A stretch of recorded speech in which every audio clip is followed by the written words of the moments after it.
This morning, tributes continue to pour in for the late President Jimmy Carter, his life dedicated to public service before and long after his time in the White House. He was an honest man. I think his legacy will be his honesty, his faith, and in politics, that's kind of rare today.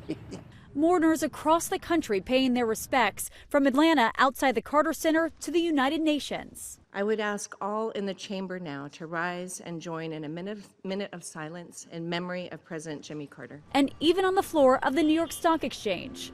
Across the country, President Biden ordering all flags to fly at half-staff for the next 30 days. An 8-day period of mourning begins tomorrow, which includes a state funeral in Georgia.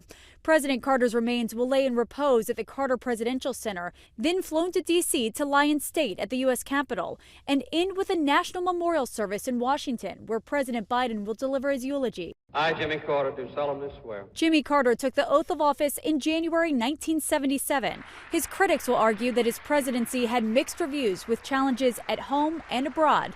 But there is much more agreement that his post-White House life was remarkable, building homes for the poor even into his 90s. And through the Carter Center, bringing fair elections and an end to diseases in places around the world. I think that planes impacted every facet of his life. I was talking to somebody this morning, and the thing about it is he always came home. He always came home. Carter's body will then be laid to rest at his home in Plains, Georgia, alongside his wife of 77 years, Rosalind Carter.